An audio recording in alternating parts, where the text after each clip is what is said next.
compilado por Taborda, Leos y Dueñas, y se llama Paradojas que habitan las instituciones educativas en tiempo de fluidez. Vendría a ser el capítulo 2 del libro este. Entonces, bueno, Farconesi lo primero que hace es colocar dos conceptos a partir de los cuales empieza como a desenrollar, ¿no? Como si fuera una madeja que la va desenrollando. El primer concepto es que tiene que ver con esta pregunta: ¿cómo se conjuga la pluralidad y la singularidad, ¿no? En el aprendizaje, ¿sí? Porque si tenemos esta idea de que el sujeto aprende desde una individualidad, es también tan cierto esto como es que no lo hace si no es en relación con otros significativos, sean padre, madre, hermano, adultos, maestros, maestras, en fin, estos dos conceptos van a estar entonces intrínsecamente unidos, ¿no? Se aprende desde un individuo, pero en un vínculo con otros. El segundo concepto que en el inicio del artículo Carolina Farconesi va a plantear es con respecto a las teorías, cómo van naciendo las teorías en relación al aprendizaje. Entonces, ella lo que plantean varios otros autores, ¿no? Que las teorías nacen en determinados contextos, y estos contextos son los que determinan cuáles son los alcances, las conceptualizaciones, por lo cual los discursos teóricos no están desprendidos de los discursos ideológicos. A su vez, en esta articulación de lo ideológico y lo teórico, se va a aparecer como la transversalidad en las instituciones, ¿sí? Y esto a su vez después se vive en las prácticas cotidianas de las instituciones, ¿no? De los actores que están en las instituciones. Entonces, en principio, una pregunta inicial es, bueno, ¿cuáles son las teorías que se han aportado desde la psicología hacia el aprendizaje? ¿Cuáles son y cuándo se construyeron? Ella nos va a plantear que estas se construyeron a partir de la escuela de la modernidad, ¿no? O sea, que el inicio de la escuela de la modernidad y va a estar como de forma simultánea con la psicología y la psicología educacional, en un determinado objetivo. ¿Cuál era ese objetivo? Y el objetivo era esto, de buscar reglas que hicieran homogéneos los aprendizajes, ¿no?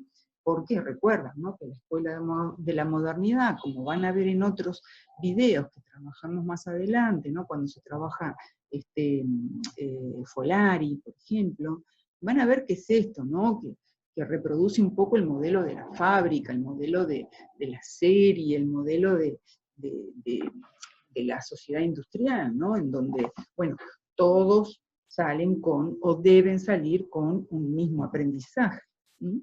Aun cuando sean poblaciones heterogéneas, pero la escuela de la modernidad apuntaba a eso. Entonces, la psicología educacional también va a tratar de colaborar con este objetivo en el sentido de, bueno, y entonces, ¿cómo son los aprendizajes en determinada edad, en determinado ciclo? ¿Cuáles son las reglas que rigen a esos aprendizajes? En esto es donde van a estar juntas, ¿no? En este objetivo van a ir coincidiendo la escuela de la modernidad y los inicios de la psicología educacional, ¿no? Entonces, aquí Farconesi plantea, bueno, acá hay una consecuencia negativa, y es que se responsabiliza a los alumnos, dice, a los estudiantes, unidireccionalmente, quiere decir que solo son los estudiantes que fracasan los responsables de dicho fracaso. No están visibilizadas otras dimensiones que participan de lo que se llama fracaso o fracaso escolar. Concepto que se va a abordar en otro momento, no ahora. Pero sí que lo vemos como una de las consecuencias, o Farconesi lo plantea como una de las consecuencias, ¿sí?, de de esto de buscar reglas heterogéneas, reglas homogéneas, por las cuales todos se tienen que adscribir a esas reglas. Aquel que no puede responder a esas reglas, entonces va a ser el que, el problema, ¿no? Digamos, el niño o la niña problema, o el estudiante problema. Pero bueno, como también planteaba anteriormente, ¿no? Las teorías también son sujetas a los contextos y a la evolución y a las contradicciones que se van produciendo al interior de los momentos históricos, y van a surgir nuevas teorizaciones que cuestionan este determinismo, esta responsabilidad unilateral en los estudiantes cuando hay un fracaso, y por lo tanto, bueno, se empieza como a ampliar, a complejizar el fenómeno digamos, todos los fenómenos que rodean a los aprendizajes, todos los componentes que los rodean, al ser entendidos como prácticas integrales. Una vez planteado ella, entonces ella va a decir, bueno, vamos a ver cuáles fueron los primeros aportes de la psicología en relación al aprendizaje. Y entonces, por supuesto que aquí uno de los primeros que vamos a encontrar es a Piaget. Piaget, que se consideró a sí mismo como un epistemólogo genético. ¿Qué quiere decir esto? Quiere decir que se consideraba como un científico que estaba dedicado al estudio de los orígenes y desarrollo del conocimiento en sus dimensiones, en todas sus dimensiones, tanto individuales como colectivas. Entonces, cuando él empieza a estudiar el desarrollo intelectual del niño o de la niña, lo que estaba tratando de hacer era explicar cuáles eran las formas superiores del conocimiento, a diferencia de las inferiores. Y aquí es que empieza a generar toda su teorización sobre la construcción del pensamiento humano. Desde este punto de vista, él va a considerar que el conocimiento es una interpretación activa de los datos de la experiencia por medio de unas estructuras o esquemas previos. ¿Qué querrá decir esto? Quiere decir que él considera que el sujeto lo que hace es actuar sobre el medio, actuar sobre el contexto, ¿no? Va a tener determinadas experiencias, y a partir de estas experiencias lo que crea son esquemas, estructuras internas, que no son fijas, sino que van a ir evolucionando, van a ir cambiando. Entonces, a partir de esto él identifica una interacción entre lo que se llama el desarrollo ontogenético, y si vamos como a la definición de ontogenético, ontogenia es la historia del cambio de una estructura sin modificar su organización, o sea, él va a tratar de estudiar, identifica esta relación entre los cambios que va teniendo un sujeto sin modificar su organización interna, y las acciones particulares que va ejerciendo sobre el medio. Entonces, a partir de esto, Jean Piaget va a considerar que el conocimiento, o vincula, digamos, al conocimiento como un momento de descubrimiento. Un momento de descubrimiento, como un momento de integración, de reestructuración. Esto coincidiría, digamos, con la creación de una nueva estructura, ¿no? Entonces él va a decir esto, que se nace con la necesidad y la capacidad de adaptarse al tiempo. ¿Sí? En este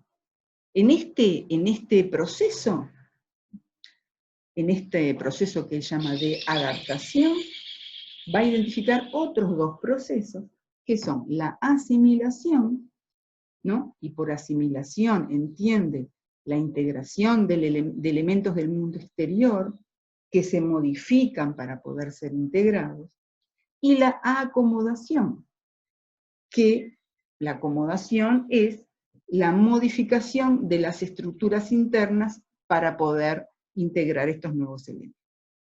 Entonces, en resumidas cuentas, por asimilación va a entender cuándo se modifica el objeto, por acomodación va a entender cómo nos modificamos nosotros. Farconesi, si ustedes ven el texto, da el ejemplo de la alimentación, ¿no? De cómo yo, digamos, tengo que, tomo un alimento, lo mastico, lo modifico, y después él me modifica a mí, ¿no? A veces demasiado, ¿no?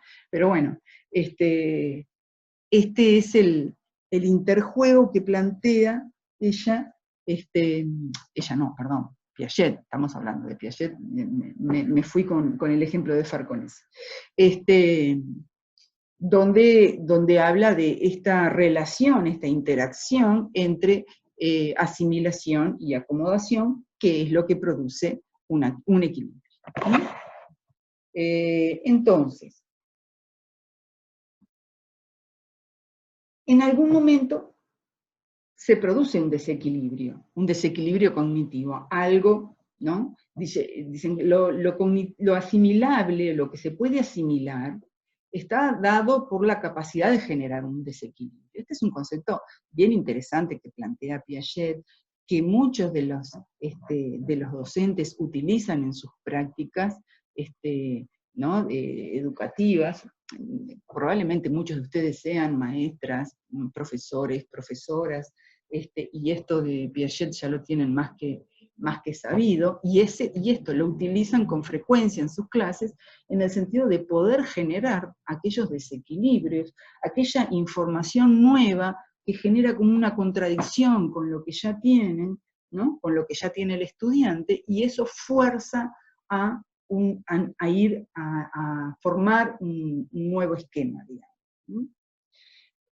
Obvio que estas nuevas estructuras deben ser situaciones, o de esto que se va a asimilar, deben ser situaciones moderadamente discrepantes, digamos. O sea, el conflicto no puede ser tan grande que no tendría ninguna posibilidad de asimilación, ni tan fácil que tampoco genera ninguna acomodación. Entonces, en resumidas cuentas, bien, ven que aquí tienen como un esquema de esto, del desequilibrio y el equilibrio entre que va a activar estos procesos de asimilación y acomodación, y en definitiva, los procesos de adaptación. ¿Sí? Entonces, lo que les decía es, en definitiva, el sujeto internaliza en forma de esquemas las acciones que realiza sobre los objetos, y esos esquemas le van a permitir representarse la realidad. Van a ir organizándose en estructuras cada vez más complejas y que van a ir evolucionando. De aquí es que Piaget luego va a poder decir, bueno, en cuanto al desarrollo, ¿no? Se van a identificar determinados estadios determinados estadios, ¿no? Bueno, esto ustedes lo tienen que haber visto en psicología del desarrollo, ¿no? El sensoriomotorio, preoperatorio, de las operaciones concretas y de las operaciones formales, ¿no? Donde en verdad lo que él va identificando son cómo van a ir evolucionando y madurando estas estructuras mentales, que van a favorecer el pasaje de un estadio a otro. Farconesi plantea que Piaget de esta manera va siendo como un precursor del constructivismo, en el sentido de que el individuo no solo es un producto del ambiente, ¿no? Ni tampoco un resultado de sus disposiciones internas, ni es solo producto del ambiente, ¿no? Ni tampoco va a guiarse, o va a desarrollarse en función de lo que trae, ¿no? Sino que va a ser una construcción día a día, donde va interactuando lo interno y lo externo. De esta manera, también de esta forma, dar respuesta a aquella pregunta inicial que planteaba Farconesi que era, bueno, cómo se da este juego entre lo singular y lo social, y lo colectivo. El aprendizaje o la construcción de conocimiento, en este sentido, se entiende desde lo individual y lo social. Y bueno, y aquí desembocamos claramente en Vygotsky y en todo lo que aporta desde un enfoque sociocultural, donde el contexto ocupa un lugar central. El contexto y la interacción. El contexto y la interacción. Entonces, para Vygotsky, el desarrollo humano no depende solo de, como decíamos, de disposiciones internas, ¿no? Sino que se da en términos de interacción social. Dice la verdadera, ven como dicen acá, la verdadera dirección del desarrollo del pensamiento no es de lo individual a lo social, sino de lo social a lo individual. Él va a decir que las funciones, y de lo que él llama lo que son las funciones psicológicas superiores, se dan primero en la interacción y luego se internalizan. Esto es como, muy brevemente, un concepto bien básico vygotskiano, que luego lo vamos a desarrollar en el módulo 3, cuando hablemos de lo que es, digamos, la escolarización primaria, y bueno, y cómo se va a ir dando, o cuáles son los alcances y las posibilidades de los aprendizajes en la escolarización primaria. Entonces, solamente acá queda planteado y luego se va a desarrollar en el módulo 3. Seguimos con los aportes de distintos autores que van planteando, una posible forma de comprender el aprendizaje. Entonces, y aquí tenemos a Brunner, Brunner, que acompañó lo que se llamó en un momento la revolución cognitiva. Yo creo que en procesos cognitivos ustedes lo han visto. Y entonces, aquí y después se sale de ese movimiento, ¿no? Y va a empezar a plantear otras conceptualizaciones, más allá, que van fuera de este movimiento inicial de cognitivismo. Entonces, en principio, él planteaba esto, ¿no? La interacción con el medio está mediatizada por la cultura, desde que nacemos. ¿Cómo? ¿Cómo está mediatizada con la cultura? Bueno, a partir del lenguaje. El lenguaje, dice, permite hacer cosas y reflexionar sobre las cosas.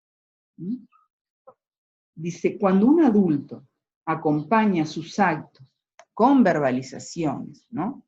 Va hablando mientras va actuando, esto se transforma en procesos psicológicos. Los padres, los educadores, las madres, los adultos que rodean a los niños, son estos agentes que van a ir estimulando el desarrollo de los procesos psicológicos superiores, aquellos de los que hablaba Vygotsky también. Pero va un poco más allá. Él aquí incorpora el concepto de andamiaje, ¿no? Cuando habla de cómo el adulto va mediatizando, en esto, en que ofrece un andamio, una estructura, ¿no? que le permite pensar, ¿no? Es el adulto que va a brindar determinados sentidos sobre los cuales permite pensar, ¿no? Entonces,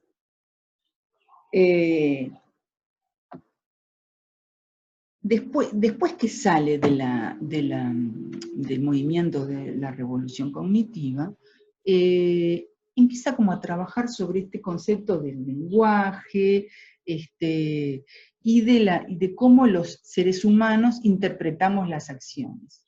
Cómo interpretamos las acciones y los comportamientos. ¿Qué sentido les damos?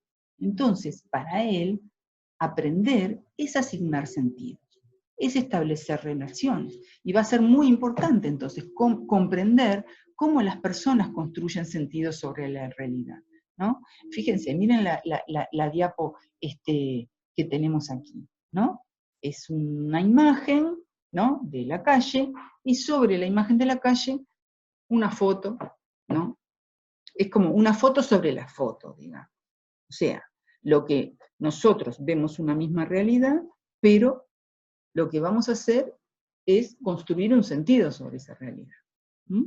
Hay algunos sentidos que son hegemónicos, por ahí, que todos compartimos, y hay otros que probablemente no, que sean más singulares. Bueno, en esta tensión de los sentidos compartidos, de los sentidos que cada uno asigna, es en donde se van, a partir de lo que se van construyendo los aprendizajes. Continúa Farconesi trayendo también otros autores, y va a hablar de Ausubel. Entonces, Ausubel, lo que plantea acá de Ausubel, es cuando él se enfoca en el aprendizaje dentro del contexto escolar, ¿no? Porque los otros autores, estábamos hablando del aprendizaje en términos generales. Bueno, acá va a hablar de los aportes de Ausubel que se realizan dentro del contexto escolar, donde hace un poco hincapié en esto, en las reestructuraciones que se van produciendo, en los puentes cognitivos que va pudiendo presentar el docente. Bueno, ahí ustedes van a ver en el texto que Farconesi trabaja sobre los distintos aprendizajes que postula Ausubel. Entonces, vieron que está el aprendizaje por recepción, el aprendizaje por descubrimiento, ¿no?, donde el estudiante descubre el material por sí mismo antes de incorporarlo, el aprendizaje mecánico, que es un aprendizaje donde no se establecen relaciones, digamos, entre lo que se está aprendiendo o lo que se pretende aprender, y el aprendizaje significativo, donde los nuevos conocimientos se incorporan cuando se pueden establecer relaciones entre ellos, no solo entre ellos, sino entre el conocimiento nuevo y el conocimiento que el docente está buscando que incorpore, ¿verdad? Esto es uno de los conceptos bastante, digamos, sustantivos que plantea Ausubel. El del aprendizaje significativo y el aprendizaje por descubrimiento son de los más trabajados a nivel de las didácticas escolares o educativas.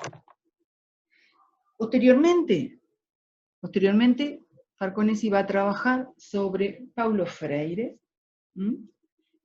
para trabajar aquí como, en verdad, bueno, el Freire, ustedes saben, va también, ustedes lo han visto, yo creo que en la referencial 1, creo que lo ven, habla de esta diferencia entre la educación bancaria y la educación problematizadora. La educación bancaria, donde hay solamente como una transferencia de información entre el docente y el alumno. La educación bancaria, el educador tiene un rol activo, pero el estudiante tiene un rol pasivo. Hay una comunicación unilateral, y el conocimiento es algo que está visto como desde afuera. Hay un conocimiento, un saber que es el que debe transmitirse. Y en la educación problematizadora, él lo ve como un acto dialógico, ¿no?, que donde lo que se construye siempre es en la relación interpersonal, en la intercomunicación, en la intersubjetividad. Y miren estos dos conceptos, estas dos palabras que Freire plantea, que son docente y discente. El conocimiento no está afuera, sino que se construye dialógicamente entre estos dos actores.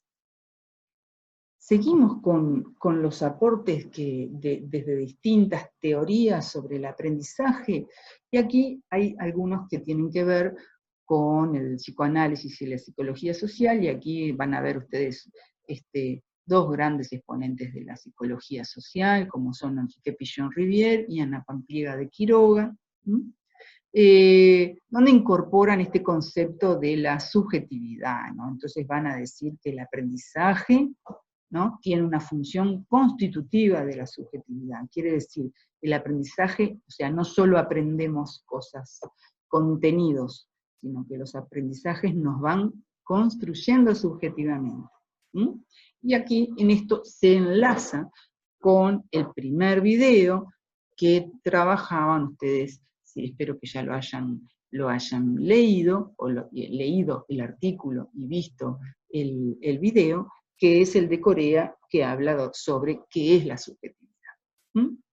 Pero dando por sentado que eso está construido, y si no, paran el video y van a ver qué es este concepto de subjetividad, que yo les decía que está en el capítulo de Corea. Bueno, entonces, a partir de esto, de esta relación entre aprendizaje y subjetividad, ¿no?, Pichon-Rivière va a hablar de que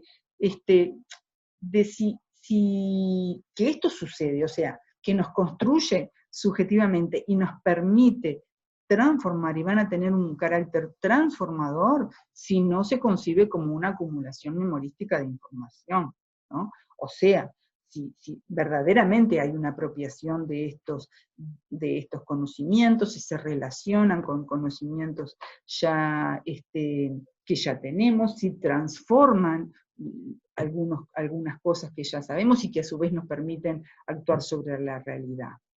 Entonces, miren qué interesante esto, ellos dicen, como sujetos somos la síntesis de una historia vincular y social, el punto de llegada de una trayectoria de aprendizaje.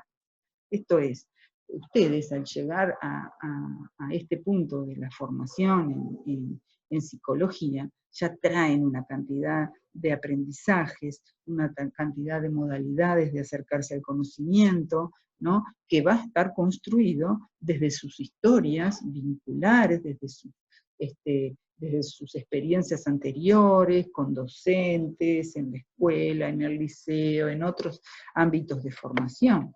Por eso es que somos el punto de llegada de una trayectoria de aprendizaje, y nosotros los docentes de la universidad tenemos que poder ver cómo llegamos en el punto en el cual ustedes están. Entonces, miren esta frase, ¿no? Yo la ponía para poder desenredarla, a ver qué es lo que quiere decir. Dice, en este escenario vincular, ¿tá?, el sujeto de la necesidad se transforma en sujeto de la representación. Quiere decir, no es solo un sujeto que tiene necesidades biológicas, ¿no? Se transforma en un sujeto de representación. De representación quiere decir que va a pensar, que va a construir a través de qué? Del lenguaje, de las normas, de la ideología, de su propio deseo. Y esto hace posible, dice, el pasaje de la dependencia a la autonomía y de la indiferenciación a la construcción de la identidad en el transcurso de la vida de un sujeto. Bien. Otro concepto muy importante y muy interesante que también se trabaja desde el psicoanálisis y la psicología social, y esto es un aporte de Ana Pampliega, es el de matriz o modelo interno de aprendizaje. ¿Qué son las matrices de aprendizaje? Dice, son modalidades en las que cada sujeto va a organizar y significar las experiencias. Significar quiere decir esto, otorgarle sentidos, ¿no? Entonces, ¿qué son estas modalidades? Estas modalidades o modelos internos de aprendizaje, estas matrices. Dice, son estructuras internas, que se construyeron en un vínculo, pero son internas, ¿no? Son complejas, son contradictorias. Están sustentadas en una infraestructura biológica que son las posibilidades que nos da nuestro organismo. como son complejas, están socialmente determinadas. Y no solo van a incluir aspectos que tienen que ver con los conceptos, con los contenidos, sino que también incorpora lo afectivo, lo emocional, los esquemas de acción, aquellos de los que hablaba Piaget. Se construyen, dicen, nuestra trayectoria de aprendizaje, lo que yo les decía, en todos los aprendizajes que han venido ocurriendo y transformándolos a ustedes a lo largo de su vida. ¿Mm? No son estructuras cerradas, están siempre en movimiento, por lo tanto, siempre son modificables, y estas estructuras van a estar en la base del acto de conocer. Estas modalidades o matrices de aprendizaje van a estar en la base de cómo vamos a ir incorporando nuevos aprendizajes, aunque dice no acceden a la conciencia, son inconscientes, pero van a estar allí. Y arribamos aquí a la perspectiva psicopedagógica de Alicia Fernández, donde toma estos conceptos. Alicia Fernández va a tomar todos estos conceptos. Va a tomar conceptos de Piaget, conceptos de Brunner con respecto al lenguaje, conceptos de Ausubel con respecto a lo que son los aprendizajes significativos, de Piaget también, por supuesto, en esto de la construcción dialógica, desde la psicología social, en las matrices de aprendizaje y en estas historias de aprendizajes, del psicoanálisis, incorporando la dimensión del deseo y la dimensión inconsciente del aprendizaje, y va a decir que entonces aprender, y fíjense que ella hace como este cambio, dice, no quiere hablar tanto de aprendizaje, sino de aprender, como verbo activo. Aprender siempre es algo activo, que implica movimiento, progresivos y regresivos, ahí está lo contradictorio, a veces, ¿no?, vamos más para adelante, a veces vamos más para atrás, implica acciones, implica construir y deconstruir. Estos conceptos que yo estoy brindando, ustedes los tienen que masticar, deconstruir, destruir inclusive, ¿no? No pelearse con estos conceptos, que no, esto no, ¿por qué esto es así? ¿No? Para después reconstruir y poder reconstruir dentro de suyo qué es lo que decanta de todo esto. Entonces, llega esta concepción de sujeto, ¿no? Entonces, para Alicia Fernández, el sujeto incluye estas distintas dimensiones. Un sujeto epistémico, ese es el sujeto del conocimiento, el que va construyendo estructuras, ¿no?, y procesos cognitivos. El sujeto deseante, o sea, tiene que haber una dimensión de un deseo, un motor de búsqueda de aquello que no sé, de lo que no sé, ir siempre en busca de algo que me falta, para que esto se mueva. Es un sujeto social, es un sujeto de la cultura, y es un sujeto aprendiente enseñante, o ella llama sujeto autor, tiene que ver con lo que llama la autoría de pensamiento, ¿no? Un sujeto que pueda decir, yo soy el autor de mi pensamiento, de lo que yo estoy construyendo como conocimiento.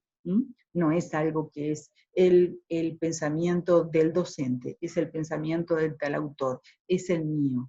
Para que esto se dé, tiene que haber esta dinámica entre ser por momentos aprendiente y ser por momentos enseñante, ¿sí? No es solamente quien aprende, no siempre está solamente en una posición de aprender, sino que en algún momento enseña, y lo mismo al revés. Quien enseña muchas veces está en posición de aprendiente. Entonces, no son posiciones fijas, son posiciones que se construyen en lo inter e intrasubjetivo y se construyen una a partir de la otra.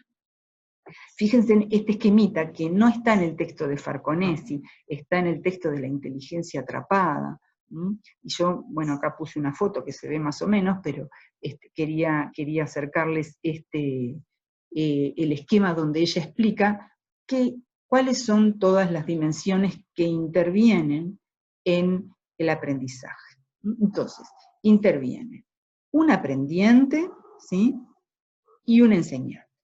El aprendizaje se da en este vínculo. Recuerden que, a su vez, el aprendiente puede ser enseñante en otro momento y el enseñante aprendiente, ¿sí? Bien, entonces, ¿cómo? ¿Cuáles son las dimensiones que entran en juego? El organismo. Dice, el organismo individual y heredado. El cuerpo construido especularmente, quiere decir, el cuerpo que yo construyo no es mi organismo, no sé, mi estómago, mi cerebro, mi boca. No, el cuerpo es otra cosa, es aquello que yo construyo con otro, ¿no? Es esta dimensión de la construcción a partir de la mirada del otro. ¿Mm? Pero en este cuerpo no solo va a entrar en juego el organismo, sino que va a entrar en juego la inteligencia que, tomando aquello previo que hablábamos, se construye en la interacción, el deseo, la arquitectura del deseo, dice ella, ¿no? Dice, ella lo plantea como esto de la arquitectura del deseo, que en cuanto al deseo es siempre deseo del otro. Y bueno, y aquí, por supuesto, vieron que ya nos metemos con otros conceptos más, más importantes, más del psicoanálisis o más del lado de lo lacaniano, digamos. Pero lo que nos importa acá es como poder tener en cuenta de que el deseo es motor. Si no hay deseo, no hay inteligencia y no hay aprendizaje. ¿Sí? Bien. Y luego va a hablar de modalidades de aprendizaje. ¿Sí? ¿Se acuerdan que toma acá parte de lo que planteaba Ana Pampliega, de las matrices de aprendizaje, y ella va a hablar de modalidades de aprendizaje, en donde se van a entrar en juego todos estos aspectos conscientes, preconscientes e inconscientes. En verdad, como acá hablamos o lo que queremos hacer énfasis es en las concepciones sobre el aprendizaje, digamos, esta última parte donde se hace referencia a algunas patologías del aprendizaje o perturbaciones del aprendizaje, no es el foco que queremos poner nosotros. ¿Sí? Pero a los efectos de que les quede claro o entiendan lo que están leyendo, vamos a hacer una breve explicación. En estas modalidades de aprendizaje, lo que van a entrar, lo que Alicia Fernández empieza a estudiar es cómo se combinan estos procesos de asimilación y acomodación. ¿Sí? Entonces, dice, cuando hay una alternancia en estos procesos de asimilación y acomodación, hay un aprendizaje saludable, ¿no? ¿Por qué? Y porque ambos se modifican. No predomina uno sobre el otro. Se modifica tanto el sujeto como el objeto. Sin embargo, hay algunas modalidades que ella ha observado a partir de su práctica, ¿no? Que Alicia Fernández falleció, bueno, no me acuerdo muy bien ahora si en 2006, 2007, no me acuerdo muy bien, tendría que corroborarlo, pero ya fallecida lamentablemente, hizo unos grandes aportes y tenía mucha práctica con niños y niñas con dificultades de aprendizaje. Entonces ella había observado algunas modalidades donde tanto la asimilación como la acomodación estaban disminuidas. Entonces por eso ella le llama hipoasimilación, una modalidad de aprendizaje donde hay una hipoasimilación y una hipoacomodación. ¿Tá? Entonces, en esta modalidad, dice, hay una inmovilidad de los procesos, una rigidez. La persona, el niño o la niña no tiene interés en relacionarse con el objeto, entonces, por lo tanto, no entra como en relación con el objeto del conocimiento. Ambos procesos están disminuidos. En otra modalidad que también ella había observado, hablaba de la hiperasimilación y la hipoacomodación. Aquí lo que predomina es el proceso de asimilación. Si recuerdan, la asimilación era aquella en la cual transformamos el objeto, ¿tá? Para para asimilarlo, digamos, ¿no? Entonces, pero se transforma tanto el objeto, que, que no se lo llega a conocer totalmente. Entonces ella plantea esto, ¿no? El objeto se conoce solo fragmentariamente. El sujeto que está tratando de acercarse a ese conocimiento, lo que hace es, impone su imaginación sobre el objeto. Entonces, aquí, en verdad, muchas veces, ya contaba, ¿no? Son niños de repente muy imaginativos, muy creativos, pero que si la maestra pone una actividad para hacer, la hace fragmentariamente, porque probablemente se deja llevar por su imaginación y su creatividad. No es que esté necesariamente mal, pero si siempre funciona así, sí va a traer como algunas perturbaciones en el aprendizaje. La otra modalidad que plantea Alicia Fernández es esta, en donde, en verdad, lo que está disminuido es la asimilación y lo que está aumentado, lo que predomina es la acomodación. Entonces le llama así, hipoasimilación, hiperacomodación. ¿Qué sucede en esto? Lo que sucede es que el sujeto, si se trata de acomodar tanto al objeto que tiene que conocer, que limita su capacidad de imaginación, lo que tiende a hacer es como a copiar, ¿no? En verdad son esos, son niños o niñas que de repente hacen las actividades de una manera bastante, digamos, como escueta, con poca imaginación, y esto también puede traer problemas en el aprendizaje. Más allá de esto, después el artículo sigue y Alicia Fernández va a tratar de hablar que así como hay modalidades de aprender, también hay modalidades de enseñar, y por último ella trata de vincular que las modalidades de enseñar determinadas que a veces tienen algunos o algunas docentes, van a tener que ver también con las modalidades de aprender de sus estudiantes. Pero bueno, esto ya es como otro terreno, ya nos vamos más ya hacia lo que es el enseñar, y no es la idea. La idea es de poder conocer distintas perspectivas sobre el aprendizaje. La cuestión es que, ¿cuál es el aporte de todas estas perspectivas?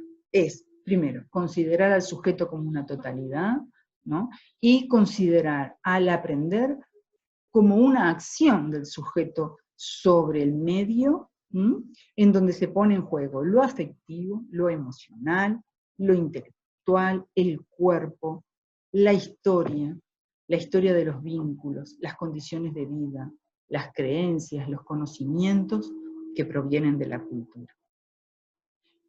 Bueno, por aquí es hasta donde les voy a presentar el resumen del artículo, ¿no?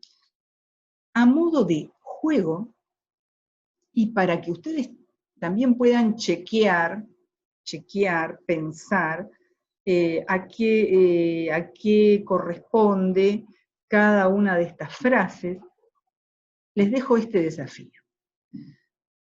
El desafío es una pregunta. ¿Quién lo dijo? Y ustedes tienen que pensar, a partir esto es un extracto de alguno de los autores, ustedes tienen que empezar a ver qué autor está planteando esto.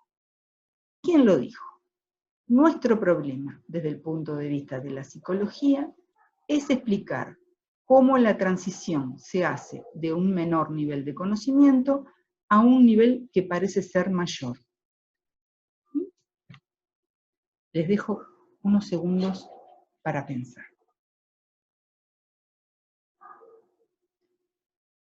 Espero que lo hayan sacado. Vamos a pasar a otro. ¿Quién lo dijo? ¿Quién lo dijo? El aprendizaje humano presupone una naturaleza social específica y un proceso mediante el cual los niños acceden a la vida intelectual de aquellos que les rodean. ¿Quién lo habrá dicho? dejamos unos minutitos no, segunditos, porque me queda muy largo el video, y pasamos a otro. Los seres humanos interpretamos las acciones, los comportamientos de manera narrativa. A ver, ¿se acuerdan de alguna de las cosas que planteamos antes? Y docente y discente construyen dialógicamente el conocimiento. Seguro lo sacaron inmediatamente. Bueno, por acá dejamos y esperando encontrarnos en alguno de los espacios virtuales, en forma directa o en los foros, y ojalá en algún momento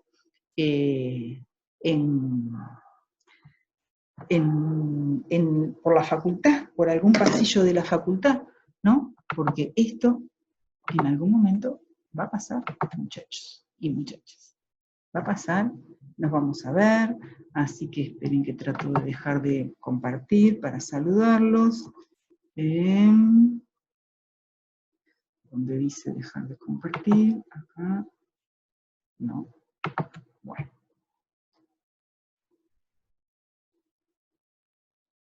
Bueno, no puedo dejar de compartir, así que solamente me queda saludarlos. Hasta la próxima, nos vemos, estudien, lean, no se quedan con esto, no se queden con esto. La idea es que esto lo que va a tratar de hacer es de eso, como decíamos hoy al principio, ayudarlos a entrar en el texto, a comprender si hay alguna parte que no leyeron, entonces pueden ir leyendo e ir buscando en el video, a ver, ¿estará explicado esto, sí o no? Bueno, muy bien, en eso vamos a andar. Bueno, hasta la próxima, nos vemos.